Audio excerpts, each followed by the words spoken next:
Assalamualaikum warahmatullahi wabarakatuh. Perkenalkan, nama saya Satya Dwitama, NPM saya 19640038. Saya dari Universitas Islam Kalimantan, Muhammad Arsyad Al-Banjari, dari Fakultas Teknik, Prodi Teknik Sipil.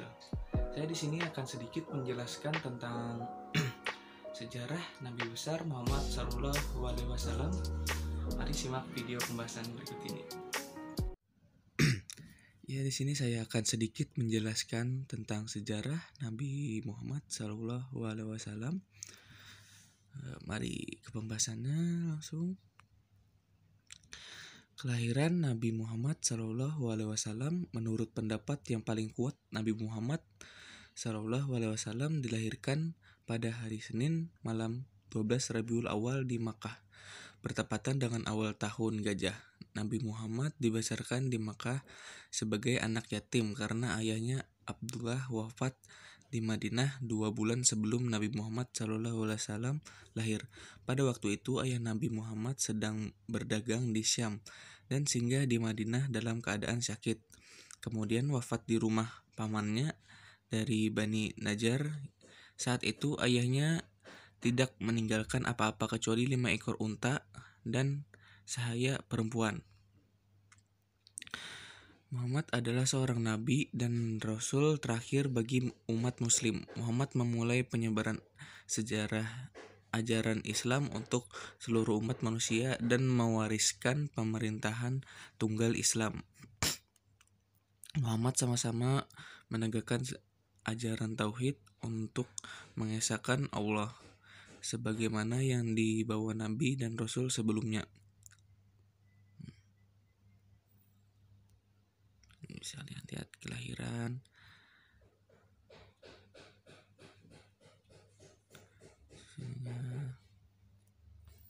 ya lanjut. Singkat cerita, pada tahun 11 Hijriah Nabi Muhammad SAW mulai sakit-sakitan. Kemudian Nabi Muhammad SAW meninggal dunia.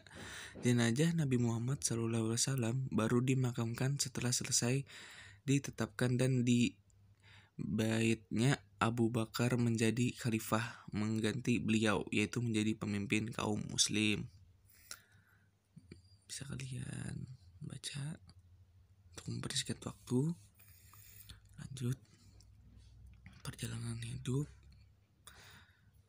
hidup beliau.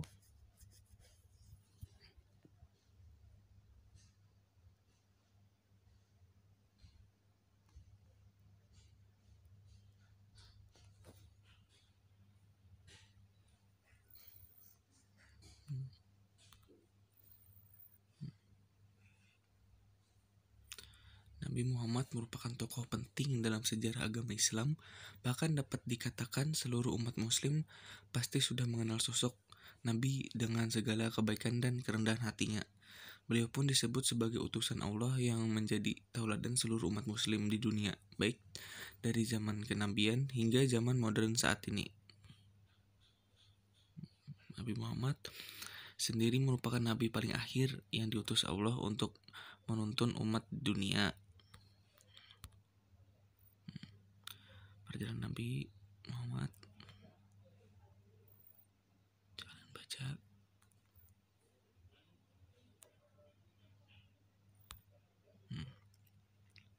Sejarah perjuangan Nabi periode Makkah.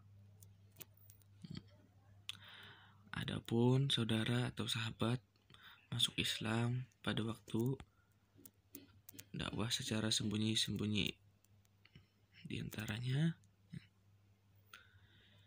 Siti Khadijah, istri Rasulullah, sampai Talha bin Ubaidillah.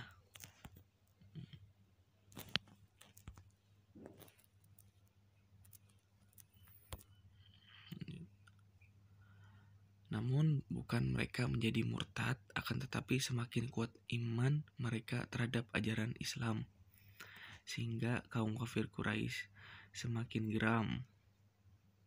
Akhirnya Rasulullah diperintahkan Allah untuk hijrah dari Makkah ke Madinah.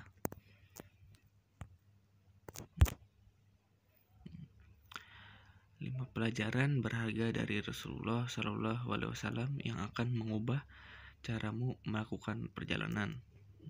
bepergian dengan niat. 1. Bisa kalian baca.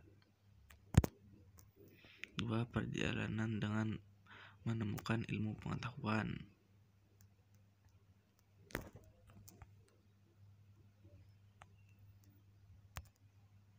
3.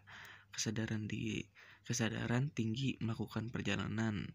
Mindfulness saat ini menjadi kata kunci di berbagai bidang, dari kesehatan mental hingga pendidikan. 4. Perlakuan orang lain dengan kebaikan. 5. Tidak cepat marah. Jangan dibaca.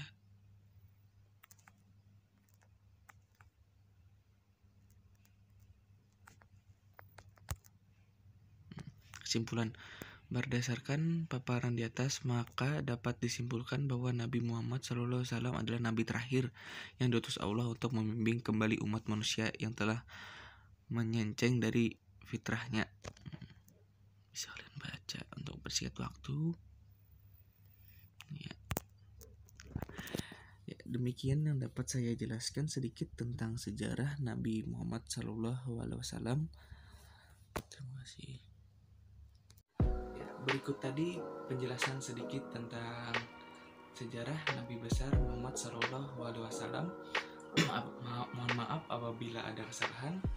Wassalamualaikum warahmatullahi wabarakatuh.